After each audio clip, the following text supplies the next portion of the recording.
बिस्मिल्लाहिर्रहमानिर्रहीम। जलम news TV पर आपका मेज़बान मज़हर इकबाल चौधरी। और आज मेरे मेहमान शाहिद जिंजुआ, मारूफ साफ़ी, एनालिस्ट। और आज की हमारी जो गुफ्तगू का मौजू है वो बरतानवी शहजादा फिलिप की वफ़ात। जैसा कि आप जानते हैं कि बरतानवी शाही ख़ानदान है, इसके हवाले से दुनिया भर में लोगों को दिलचस्पी रहती है इनके मामलात को जानने में।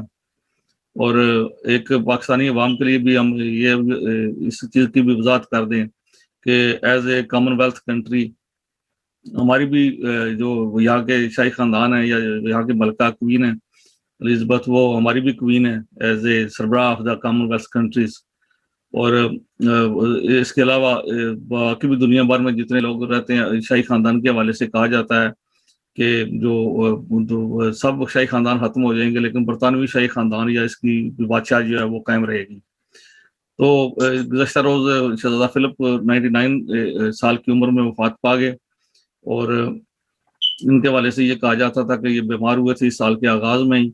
और मार्च में फिर इनको हॉस्पिटल में भी दाखिल कर दिया गया, लेकिन हॉस्पिटल से उससे याद होकर चले गए थे वापस अपने विंडसर कैसल में, और वहीं पर उनकी जो है वफात होगी। तो कोरोना वैक्सीन के हवाले से भी बड़ी दिलचस्प बातें जो है ना इस हवाले से गर्दिश करती रही हैं कि उनको कोरोना वैक्सीन लगाएगी और तब से उनकी सेहत जो है वो बहाल ना हो सकी। बहरहाल ये अखबारात के मुख्तलिफ मौजूदात हैं। इस हवाले से हम अपने एनालिस्ट जो है शाहिद जिंजुआ साहब से पूछेंगे कि जो शाही खानदान के हवाले से अगर कुछ जो को मालूमात हमारे नाजरीन को आप दे सकते हैं तो आप बताएं। तो जनाब वेलकम शाहिद जिंजुआ साहब। बहुत शुक्रिया मदर चौधरी। आपसे सवाल करने से पहले नाजरीन से गुजारिश है कि आप बराए करम हमारा जो चैनल है अपना फेसबुक पर जिस पर आप लाइव देख रहे हैं इसको जरूर आप सब्सक्राइब कर लें। सब्सक्राइब कर फेसबुक का तरीकाकार होता है कि इसको फॉलो करना पड़ता है। आप फॉलो करेंगे तो फिर वो जब भी हम ऑनलाइन होंगे आपको नोटिफिकेशन चला जाएगा। तो इसी तरह हमारा यूट्यूब का चैनल है, जब भी हम अपलोड करेंगे यूट्यूब पे तो आप वो भी आप सब्सक्राइब करें, जलम न्यूज़ टीवी के नाम से है। वो भी आप सब्सक्राइब करेंगे तो कमेंट्स भी करें और शेयर भी कर दिया करें ताकि ज्यादा से ज्यादा लोगों का तक मैसेज। तो आज का हमारा मौजूद जो है वो शाही खानदान होगा। तो शाही खानदान के हवाले से दिलचस्प मालूमात जो है जनाब शाहिद जिंजुआ साहब, जनाब क्या फरमाते हैं आप इस बारे में? अच्छा, आप जरा हम पाकिस्तान के साथ और दुनिया के साथ इसका काबिल जायजा भी लेते रहेंगे। जो प्रिंस फिलिप की डेथ है, शाही खानदान के तवील उम्र जो है ये प्रिंस गुजरे हैं। सही। जब एक तो ये है कि क्वींस जो मौजूदा क्वींस हैं बरतानिया, उनके पास जो है वो क्वीन का टाइटल है, और जो उनके हस्बैंड है उनके पास किंग का टाइटल इसलिए नहीं है कि जो बादशाह होता है वो अगर फीमेल हो तो प्रिंस होगी, क्वीन होगी, और अगर वो मेल हो तो उसके पास जो टाइटल होता है वो किंग का होता है। अदरवाइज बाकी सारे उस खानदान के जितने अफराद हैं उनका जो टाइटल है वो प्रिंस का होता है।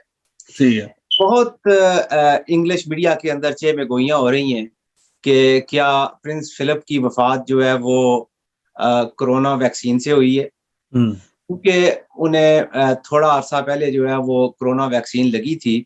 इसलिए ये मौजू जो है वो अवाम की दिलचस्पी का था कि क्या वजह है कि कोरोना वैक्सीन के बाद जो है वो उनकी वफात हुई है, तो क्या उनकी वफात जो है वो फ्लू से हुई है। तो जो अहम बात मैं आपके सामने लाना चाहता हूँ वो ये कि शाही खानदान और फ्लू ये एक रवायत है, या ये समझें कि फ्लू हमेशा शाही खानदान को अटैक करता रहा है। इससे पहले जो किंग एल्बर्ट थे, जिनका लंदन के अंदर और शाही माल के अंदर एक बड़ा खूबसूरत मजार बना हुआ है, मजार ही कहते हैं श्राइन को, जी जी। मजार बना हुआ है, उनकी वफात जो है वो भी फ्लू ही की वजह से हुई थी। अच्छा।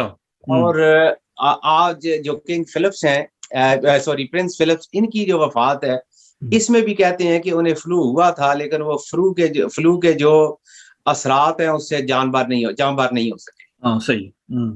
और दूसरी एक बात जो अवामी दिलचस्पी की है वो ये है कि हमारे यहाँ जब कोई वफात होती है तो खवातीन के लिए ये होता है कि फिर वो एक अरसा जो है वो अपने घर से बाहर ना निकले। तो बिल्कुल यही रवायात बरतानिया के अंदर है। जिसको इद्दत कहा जाता है कि इद्दत की मुद्दत पूरी इद्दत, करनी। वो इद्दत की मुद्दत बरतानिया के अंदर जो अफसोस की मुद्दत है वो जो है वो 8 दिन है, लेकिन क्वीन के लिए जो वो मुद्दत है, इद्दत की मुद्दत या अफसोस की मुद्दत जो है वो 30 डे होगी। अच्छा। और आम लोग ये भी सोचते हैं कि हमारे यहाँ या दुनिया भर में एक रवायत है कि जब कोई बंदा फौत होता है और स्पेशली इन ऐसे हालात के अंदर कि जब पूरी दुनिया के अंदर कोरोना फैला हुआ है, तो फिर फौरी तौर पे उसकी तदफीन का इंतजाम किया जाता है। लेकिन जो है वो प्रिंस फिलिप की वफात के बाद और ये तकरीबन 8 दिन या इससे भी ज़्यादा हो जाएँगे कि 17 अप्रैल को 3 बजे उनका जो है वो नमाज़े जनाज़ा होगी। तो इतनी ताख़ीर क्यों है? तो ये भी ये ज़हन में रहे कि जब मौजूदा क्वीन एलिज़ाबेथ II जब इनके वालिद की वफ़ात हुई, तो वो उनकी उम्र जो है वो 60 साल के लगभग थी। तो उनका नमाज़े जनाज़ा जो है वो भी 8 दिन की ताख़ीर से पढ़ा गया। अच्छा, ये ताख़ीर कोई ख़ास मकसद के लिए की जाती है या कोई और कोई रीज़न है? ये प्रोटोकॉल है शाही खानदान का। अच्छा। लेकिन यहाँ पे इस प्रोटोकॉल के अंदर कुछ अहम जो चीज़ें डेवलपमेंट है वो ये भी थी कि प्रिंस फिलिप का जो पोता है, प्रिंस हैरी, वो बर्तानिया के अंदर मौजूद नहीं थे। वो और अमेरिका है। वो अमेरिका में थे और वो शाही खानदान से नाराज़ होके गए थे। बिलख़ुसूस वो अपने दादा से और अपनी दादी यानी दादी जो से। क्वीन है और फिर अपने वालिद से भी नालां होके जो है वो बर्तानिया छोड़ के चले गए। वो मैं थोड़ी-सी वज़ाहत कर दूँ अपने नाज़रीन के लिए कि नाराज़ क्यों हो गए, तो आप अपनी गुफ्तगू जारी रखिएगा कि उन्होंने शादी की थी अमेरिका से और अमेरिका से वो मेगन मार्कल नाम है उसकी वाइफ़ का। पहले तो शाही खानदान ने एक्सेप्ट कर लिया उनको, तो बाद में कुछ चहमगोई होने लगी कि क्योंकि उसके जो वालिद है वो तो गोरे रंग के हैं, लेकिन वालिदा उसकी जो है वो काले रंग की थी।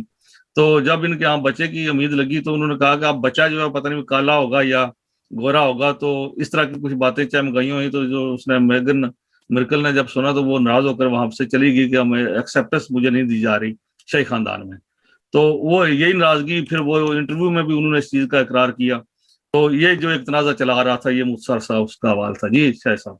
शायद ये यही वजह है कि मेगन को इस नमाज़े जनाज़ा के अंदर वो शिरकत नहीं कर रही हैं और प्रिंस हैरी जो है वो अकेले आए हैं और वो अपने दादा प्रिंस फिलिप सही। की वफ़ात की खबर सुनते ही उन्होंने फ्लाइट नहीं पकड़ी, हम्म। बल्कि ये कहा जाता है कि कुछ वहाँ पे मुज़ाकरात हुए और उन्हें कहा गया कि उनसे किसी किस्म की कोई पूछ-गिछ, कोई सवाल-ओ-जवाब नहीं होंगे। ठीक। वो खामोशी से आएँगे और वो नमाज़े जनाज़ा में भी जो है वो नमाज़े जनाज़ा के पीछे तो चलेंगे, लेकिन वो अपने भाई के साथ नहीं चलेंगे, वो खानदान के बाकी लोगों के साथ वॉक करेंगे और फिर जो है वो खामोशी के साथ जो है वापस जो है वो अमेरिका चले जाएँगे। नहीं अब लेकिन लोगों के जी। दिलों में ये भी सवाल था कि जब एक आम बंदा बर्तानिया के अंदर जो है वो एंटर होता है किसी भी रास्ते से, तो उसके लिए असूल ये है कि उसे 10 दिन जो है वो आइसोलेशन में रहना होगा। हाँ तो फिर सही। शाही खानदान के लिए ये सारे असूल और ज़वाबित ये कैसे तोड़े जा रहे हैं? नहीं लेकिन ये भी तो हो सकता है निशात साहब, हो सकता है अमेरिका उस लिस्ट में ना हो। क्या कोई कंफर्म किया आपने कि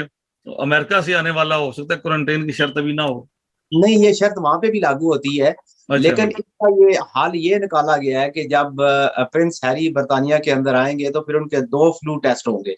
वो 8 दिन जो है वो आइसोलेशन में रहेंगे, लेकिन वो कहाँ पे रहेंगे ये नहीं बताया गया। और फिर ये है कि उनके लिए ये जो गुंजाइश पैदा की गई है वो ये है कि 5वें दिन उनके 2 टेस्ट होंगे और अगर उस टेस्ट में उनकी सेहत मुस्बत आई और उन्हें कोरोना का कोई जो है वो सिम्पटम ना पाए गए, तो फिर ऐसी सूरत-ए-हाल के अंदर फिर वो शाही खानदान को जॉइन कर लेंगे एज़ नॉर्मल। ठीक है, सही। अब जो कुछ बातें और हैं वो ये हैं कि ये 73 साला 73 ईयर की रफ़ाकत थी जो है वो क्वीन और प्रिंस के दरमियान। तो बाद लोग ये कह रहे हैं और मीडिया के अंदर ये डिस्कशन हो रही है कि हो सकता है कि क्वीन इतनी और इसके अंदर जो ये खबर या इस खदशे को जो तक़वियत मिली है वो साबिक़ बरतानवी वज़ीर-ए-आज़म जॉन मेजर, अच्छा। उन्होंने ये कहा है कि बरतानिया की अपने ख़ावंद और अपने जो है वो हस्बैंड प्रिंस फिलिप के साथ इतनी गहरी दोस्ती थी कि वो शाही मामलात जितने भी हैं वो सिर्फ अपने हस्बैंड के साथ डिस्कस करती थी। ठीक है। और बाद लोग जो हैं वो शायद उन्हें ये नहीं पता, वो समझते हैं कि प्रिंस फिलिप जो है वो इटालियन थे और इटली से जो है वो शादी होने के बाद जो है या लव मैरिज के बाद नहीं, बरतानिया कहा आए। जाता है कि यूनान से थे। यूनान से या इटली से। यूनान से थे, हाँ जी। लेकिन ये याद रहे कि ये सारा खानदान जिसने जर्मनी के ऊपर हुकूमत की, यूनान के ऊपर हुकूमत की, इटली के ऊपर हुकूमत की और फिर पाकिस्तान और इंडिया के ऊपर भी हुकूमत की, तो ये सारा एक ही खानदान है, ये एक ही खानदान की शाखें हैं। तो ये पहले ही आपस में रिश्तेदार थे और बरतानवी शाही खानदान के अंदर अपने खानदान से बाहर जाके शादी करने का आज तक कोई रिवाज नहीं था। और इस रवायत को जो है वो प्रिंस हैरी ने तोड़ा। और फिर ये भी कह रहे हैं कि इस नहीं, रवायत जो उससे पहले शहजादा चार्ल्स ने भी तो तोड़ा ना, डियाना से जो करके। वो लेकिन वो जो है वो कहते हैं कि वो भी शाही खानदान की जो है वो जो है उनके साथ अच्छा, तल्लुकात थे, शाही फ्रेंड्स थी। अच्छा, लेकिन वो इसको मिसाल बनाते हैं कि उस रवायत को तोड़ने का नतीजा ये निकला कि फिर जो है वो लेडी डियाना जो है वो उस सलूक और उस रुतबे की हकदार ना थी जो उन्हें मिला। और जब उन्हें वो प्रोटोकॉल मिल गया तो फिर उसके बाद जो है वो जिस तरह के इंसिडेंट और जिस तरह की स्टोरियां सामने आई हैं, अब शाही खानदान ये चाहता था कि इस तरह की कोई स्टोरी जो है वो आइंदा सामने नहीं आनी चाहिए, इसलिए जो है वो एहतियात का दामन सामने रखा जाए। और ये सारी चीजें जो है वो फिर मामलात यहाँ तक पहुंचे हैं। अब सबसे बड़ा मसला जो है वो प्रिंस फिलिप के नमाज जनाजा के ऊपर ये हो रहा है कि नमाज जनाजा के लिए दो रवायात हैं। एक तो ये थी कि ये स्टेट फ्यूनरल होता, लेकिन प्रिंस फिलिप की अपनी हदायत थी कि वो स्टेट फ्यूनरल नहीं लेंगे, वो उसकी बजाय जो शाही फ्यूनरल है वो उसको तरजीह देंगे। और उसकी एक वजह यह भी है कि मौजूदा क्वीन एलिजाबेथ टू के वालिद, उनकी जब वफात हुई तो उन्हें जो है वो भी शाही फ्यूनरल दिया गया। अच्छा, इसलिए क्वीन की ये मर्जी थी कि इनका जो फ्यूनरल है वो भी उसी स्टेटस पे हो। ठीक है। और अब इनके फ्यूनरल के अंदर जो मुश्किलात दरपेश हैं वो ये हैं कि हुकूमत ने ऐलान किया है कि किसी भी नमाज जनाजा के अंदर 30 बंदों से ज्यादा का इज्तिमा नहीं हो सकता। और अचानक ऐसे हालात के अंदर जो है वो शाही खानदान की वफात हो गई है। अब शाही खानदान की वफात के ऊपर, चूंकि बरतानिया एक डेमोक्रेटिक कंट्री है, लेकिन यहाँ पे डेमोक्रेटिक कंट्री होने का मतलब ये नहीं है, ये बात दुरुस्त है कि बरतानवी अवाम ने और बरतानवी सियासतदानों ने थ्रू ग्रेजुअल प्रोसेस जो है वो आज़ादी हासिल की और शाही खानदान के इख्तियारात को जो है वो एक खूजे के अंदर बंद किया। लेकिन इसके बावजूद शाही खानदान की अहमियत ये है कि अगले 30 डे तक बरतानिया के अंदर किसी किस्म की कोई कानून साजी इसलिए नहीं हो सकेगी कि क्वीन जो है वो इद्दत के अंदर होंगी। क्योंकि वो फाइनल दस्तखत करिए उनके पास भेजा जाता है ना, मसौदा भेजा जाता है और वो इद्दत में होने की वजह से अगले 30 दिनों के अंदर जो पार्लियामेंट के मामलात हैं ये जो है ये नहीं चल सकेंगे। बहस मुबाहिसा होगा लेकिन कोई किसी किस्म की कानून साजी नहीं हो सकेगी। और ये बात भी ज़हन में रहे कि जो मौजूदा बरतानवी क्वीन है, ये बरतानिया की हिस्ट्री में सबसे लॉन्गेस्ट सर्विंग जो है वो क्वीन होगी, क्योंकि बहुत छोटी उम्र में इनके सर पे जो है वो मलका का ताज जो है वो सजा दिया गया था। और इनकी जो सेरेमनी हुई वो बाकायदा जो ईसाई मजहब के अंदर जो रसूमात होती हैं, जैसे आप इंडिया में देख लें कि हिंदू जो है वो पंडित जो है वो उनके सर के ऊपर या माथे के ऊपर तेल लगाता है और फिर जो मजहबी रसूमात होती है, तो बिल्कुल इसी तरह बहन इसी तरह जो क्वीन है उनकी जो जब उन्हें ये ताजपोशी हुई थी तो उन्हें भी इसी तरह की इसी मराइल से गुजरना पड़ा। और उसकी एक वजह ये भी है कि क्वीन जो है वो अकेले जब मामलात चलाएगी तो फिर उन्हें बेशुमार मामलात के ऊपर अपने जीवन साथी की जरूरत पड़ेगी और वो उनके साथ है नहीं है। और इस वजह से ये कहा जा रहा है कि हो सकता है कि थोड़े अरसे के अंदर या कुछ माह के अंदर क्वीन जो है वो अपने इस स्टेटस को जो है वो उससे इस्तीफा दे के अपने जो मामलात हैं शाही खानदान के या बादशाह के, वो अपने बड़े बेटे को दे दें। लेकिन बड़े बेटे के साथ अभी प्रॉब्लम ये है कि उनकी उम्र पहले ही 70 साल से ऊपर हो चुकी है और यहाँ पे ये सोच विचार जारी है कि अगर उन्हें बादशाह दी जाती है तो फिर यही मामला दरपेश होगा कि थोड़े अरसे के बाद वो उम्र के इस हिस्से में पहुंच जाएंगे कि जहां उनके लिए फैसला साजी जो है वो करने में कई किस्म की मुश्किलात आयल होंगी। और इन हालात के अंदर जो है वो ये भी हो सकता है कि वो बादशाह जो है बराह रास्त पोते के पास चली जाए और उनके वालिद जो बादशाह बनने का ख्वाब लेके जो है वो उम्र के इस हिस्से में पहुंच चुके हैं। मुमकिन है का ये मसला रहा है।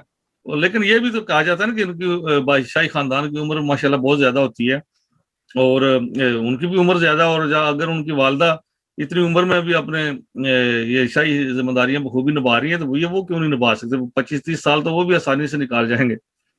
क्योंकि उनके साथ भी कुछ मसाइल इस तरह के हैं कि उन्होंने जब दूसरी शादी की तो फिर उसके ऊपर जो है वो कई तरह के इख्तलाफात सामने आए, और उस वजह से फिर जो है वो ये भी कहा जा रहा है कि उनकी जो मिसेज हैं वो भी बाहर से हैं और वो भी शाही खानदान से उनका उनका तल्लक नहीं है। तो इस मामला इस हवाले से भी कई चे में गोइयां होती रही हैं। लेकिन एक बात जो है वो शाही प्रोटोकॉल के हवाले से लोग जो है वो उनकी दिलचस्पी के लिए ये बात भी है कि जब इस वक्त जब पूरी दुनिया के अंदर इंग्लैंड का जिक्र होता है, यूनाइटेड किंगडम का जिक्र होता है, तो फिर फौरन लंदन ब्रिज जो है वो उसकी पिक्चर दिखाई जाती है। और वो लंदन ब्रिज से मतलब ये होता है कि ये एक किस्म की जो है वो स्टेट सेरेमनी है। लेकिन जब ये भी बात तय हो गई है कि जब कभी मलका की डेथ होगी तो उस सूरत के अंदर जो है वो अनाउंसमेंट होगी, वो ये होगा कि लंदन ब्रिज इज डाउन। अच्छा, ये तय प्रोटोकॉल ये तय कर लिया गया प्रोटोकॉल के अंदर। और उस मलका की इस तरह की जो खबर होगी इस दुनिया से जाने की, वो सबसे पहले और सिर्फ बीबीसी नशर करेगा। बीबीसी के बाद जो है वो बाकी मीडिया जो है वो उसकी खबर नशर करेगा। जबकि ये प्रिंस फिलिप के लिए जो है वो इस तरह की कोई पाबंदी नहीं थी, इसलिए मुख्तलिफ अखबारात के अंदर बहुत सारी स्टोरियां छपी और ये भी कहा जा रहा है कि उनकी वफात हो चुकी थी, लेकिन कुछ अरसा छुपाने के बाद या कई मामला तय करने के बाद जो है वो उसका ऐलान जो है वो क्वीन ने किया।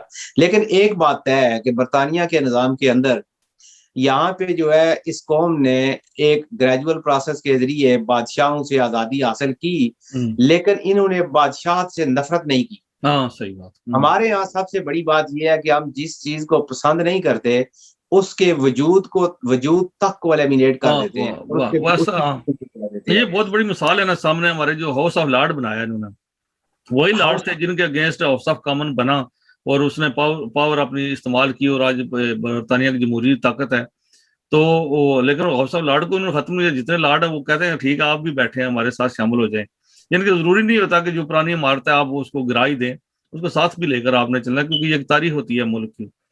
तो उसका ये भी था कि मैंने एक जगह पढ़ा कि अपना शाही खानदान, बल्कि स्पेशली जो मलका एलिजबेथ हैं, ये होम्योपैथिक इलाज करवाती हैं। तो अगर ये होम्योपैथिक इलाज करवाती हैं तो खुराक भी देसी खाती हैं, ऑर्गेनिक जो है, इसलिए माशाल्लाह इनकी उम्रें भी ज्यादा हैं। तो अगर वो होम्योपैथिक पे यकीन करते हैं तो हो सकता है ज्यादा फिलिप ने फिर वो वैक्सीन ना लगवाई हो, तो ये तो एलोपैथिक है ना। ये खबरें हैं कि शहजादा फिलिप ने जो है वो वैक्सीन लगवाई है, लेकिन ये बात जो है वो सामने नहीं आ सकी कि उन्होंने बरतानिया की बनाई हुई एस्ट्राजेनेका ये वैक्सीन लगवाई है या अमेरिकन वैक्सीन, जिसके ऊपर अमेरिका में बहुत सारी चे में गोइयां हो रही थी, फाइजर वो लगवाई है। लेकिन बहरहाल ये है कि वैक्सीन जरूर लगवानी चाहिए। और आप ये देखें कि बरतानिया के शाही खानदान जो है उसने भी जो हुकूमत की पॉलिसी है उसके मुताबिक जो है वो वैक्सीन लगवाई है। लेकिन वैक्सीन लगवाने का मतलब ये नहीं है कि आपको ये वैक्सीन जो है वो मौत से भी बचा पाएगी। वैक्सीन का मतलब जो है एक खास है कि एक खास तरह का जो फ्लू है ये इससे आपको प्रोटेक्शन देती है, मौत से हरगिज़ ये प्रोटेक्ट नहीं कर सकती। अच्छा, ये जो एक मसला इनका पैदा हो जाता है कि खानदान से बाहर शादी करते हैं। अच्छा, तो फिर खानदान में क्या इनके रिश्ते नहीं है? ये रिशाई खानदान में, या एक ये हमारे जिस तरह हमारा भी एक मसला बन चुका है यहाँ पे कि जो नई नस्ल है वो कजन मैरिज करती नहीं है, वो उनको पसंद नहीं करते। तो मेरा ख्याल है जैसा मसला हमारा एक कॉमन आदमी का है, इसी तरह शाही खानदान का भी ये मसला पैदा हो गया कि कजन मैरिज नहीं करनी। तो कजन मैरिज नहीं करेंगे, जब बाहर करेंगे तो फिर बादशाह तो बाहर जाएगी, फिर तो ये प्रॉब्लम जब ये यहाँ पे शाही खानदान के अंदर रवायत ये है कि जब कोई इस तरह अपनी मर्जी की शादी करता है या लव मैरिज करता है तो फिर ये है कि वो प्राइवेट लाइफ में चला जाता है। जैसे जो है वो प्रिंस चार्ल्स के दूसरे भी दो भाई हैं, यानी मलका एलिजाबेथ के जो है वो 3 बेटे और 1 बेटी है। लेकिन हमेशा जो है वो कभी बाकियों का जिक्र नहीं आता, या अगर जिक्र आता है तो वो बड़ा सानवी सा आता है, इसलिए कि वो प्राइवेट लाइफ में जा चुके हैं, वो अपना बिजनेस करते हैं, सारी चीजें करते हैं, लेकिन उनके ऊपर कैमरे की आंख भी नहीं होती। तो जो शाही खानदान के अंदर शाही वकार के साथ और शाही रवायात के साथ जिंदा रहना चाहते हैं, फिर वो हमेशा कैमरे की आंख के सामने रहते हैं।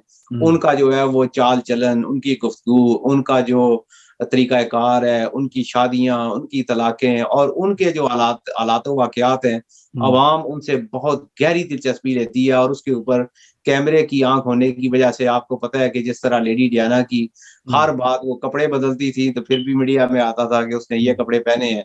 वो कोई चीज जो है वो किसी को दें, किसी से लें, किसी की गाड़ी में बैठें, तो जो भी वो अमल करती थी वो हमेशा पब्लिक के सामने आता था और वो पब्लिक प्रॉपर्टी होती थी। इससे एक चीज आप ज़हन में जो असूल हमारे सामने आता है वो ये है कि चूंकि बरतानिया के अंदर जो शाही खानदान है, याद रखें कि ये शाही खानदान का मतलब ये है कि वो हेड ऑफ आर्मी भी होते हैं। हेड ऑफ नेवी और हेड ऑफ आर्मी जो है वो हमेशा शाही खानदान होता है। तो इसका मतलब ये भी है कि जो आर्मी है या फौज है वो शाही खानदान की है और सिविल हुकूमत जो है वो उसके अंडर चलती है। तो जैसे शाही खानदान का हेड या रॉयल आर्मी का हेड होने के बावजूद शाही खानदान के सारे मामला जो है वो पब्लिक प्रॉपर्टी होते हैं। इससे अगर पाकिस्तान के हालात का जायजा या तकाबली जायजा लें तो फिर यह है कि हमारे जो करता धरता है, हमारे जो हेड हैं, हमारे जो हेड ऑफ आर्मी है, उनके मामलात भी जो है वो पब्लिक के सामने इसी तरह आने चाहिए जैसे वो पाकिस्तान में तो हम ये ख्वाब नहीं देख सकते, बात लंबी हो जाएगी। लेकिन ये है कि पाकिस्तान में तो उनका अपना ही हिसाब किताब है कि किस तरह चलते हैं। जिसके पास इख्तियार आता है वो किंग बन जाता है और हर कोई किंग बना फिरता है। और शाही खानदान के हवाले से कुछ दिलचस्प और भी बातें जो हम किसी और नशिस्त के लिए उठा रखते हैं, उनमें से जो लेडी डियाना के हवाले से कहा जाता था कि उनका अफेयर चल रहा था, वो पाकिस्तानी डॉक्टर थे, एक डॉक्टर असनाथ, तो वो बड़े मशहूर थे, वो जेलम से ही उनका भी तलक था। और इसी तरह ना मलका विक्टोरिया का भी एक स्कैंडल था। वो मेरे ख्याल में वो इस मलका से पहले, तो वो क्या मैं पाकिस्तान से भी पहले की बात है गालबन। तो वो कहते हैं कि मुंशी अब्दुल करीम नाम का एक बंदा था जो उनका जाती मुलाजम था, इंडिया से आया हुआ था। तो वो बहुत करीब हो गया मलका विक्टोरिया के। वो भी एक बड़ी दिलचस्प स्टोरी है, किताब में हमारे दोस्त याकूब निजामी ने तहरीर की थी, उर्दू में किताब है वो। किसी दिन हम अपने नाजरीन को वो भी बात बताएंगे। तो मेरे ख्याल में अच्छा जी, जैसे हमारे यहाँ जो है वो हमारे जब पीरों की वफात होती है तो फिर उनके मज़ारात बनते हैं। आप देखें कि बरतानिया में जो किंग एल्बर्ट है उसकी अगर आप मज़ार देखें तो वो बिल्कुल इसी तरह जैसे पाकिस्तान के अंदर मज़ारात होते हैं। अच्छा। और यहाँ पे भी जो है वो क्वीन जो है वो ये कहा जाता है कि हर हफ्ते या हर रोज जो है वो उस जो शाही कब्रिस्तान है उसमें जो है वो वाक करके अपने जो है वो शाही खानदान के जो अफराद आप इस दुनिया में नहीं थे, ईसाई रवायात, ईसाई मजहब के मुताबिक उनके लिए जो है वो दुआ खैर भी करती है। सही है, ठीक है। और ये जो मज़ारात का माहौल है, मैं समझता हूँ कि पाकिस्तान के अंदर ये जो रवायत चली है ये भी ईसाई मजहब से ही है। ये अलग से इसका कोई जो है वो तसव्वुर नहीं है। और जैसे यहाँ पे जो है वो आहिस्ता आहिस्ता जितने अवाम है उसका तल्लक जो है वो इसके साथ सिर्फ एक रवायती सा रह गया है। तो लगता है कि हमारे यहाँ जो पीर है या जो इस तरह के गद्दी नशीन है, अगर उन्होंने अवामी मामलात के साथ लातलकी इख्तियार की और अपना एक खास किस्म का जो रंग ढंग है और ढब है उसके साथ जिंदा रहे, तो फिर वो वक्त दूर नहीं है कि जब हमारी अवाम उनसे भी इसी तरह का बिल्कुल ये ऐसा ही होता है। जब भी कोई मसला इंतहा पर पहुंच जाता है या कोई एक चीज जो है फिनोमेना बनता है और फिर वो अवाम को लूटने में भी मसरूफ हो जाता है, गरीब लोगों को लूटने का भी एक बाजार है, एक किस्म का गर्म हो जाता है, लोगों को नफरत हो जाती है। इसी तरह मजहब के जो व्यापारी बनते हैं वो मजहब के अगेंस्ट ही वो मसला खड़ा हो जाता है। तो इसके साथ हम एक बादशाह की वफात हुई है तो बादशाह के लिए ये कह दिया जाता कि जैसे खान साहब के लिए कोई कानून नहीं है तो बादशाह के नमाज जनाजा के ऊपर भी जो जितने कानून है वो मुअत्तल हो जाते हैं। लेकिन यहाँ पे ऐसा नहीं है। और ये बात कन्फर्म हो गई है कि शाही खानदान की इस नमाज जनाजा के अंदर हेड ऑफ स्टेट शामिल होंगे, लेकिन उनकी तादाद जो है वो 30 से ऊपर नहीं होगी। तो गोया जो कानून, जो असूल और ज़ाब्ता आवाम के लिए है वही असूल और ज़ाब्ता शाही खानदान के लिए। हम बिल्कुल जी शाही खानदान के इस सोग में बराबर के शरीक हैं, बरतानवी अवाम के बराबर के शरीक हैं और उनकी मग़फ़िरत के लिए भी दुआ करते हैं। तो इसके साथ शायद साहब हम इजाज़त चाहेंगे, प्रोग्राम लंबा हो जाएगा और इंशाल्लाह एक नए टॉपिक के साथ हम जो है ना शाम को एक आध प्रोग्राम और कर लेते हैं। तो नाज़रीन से गुजारिश होगी कि हमारा ये पेज ज़रूर लाइक करें, उसको शेयर करें। इसी तरह यूट्यूब चैनल जो है झेलम न्यूज़ का उसको लाइक भी करें, सब्सक्राइब भी करें। अल्लाह हाफिज।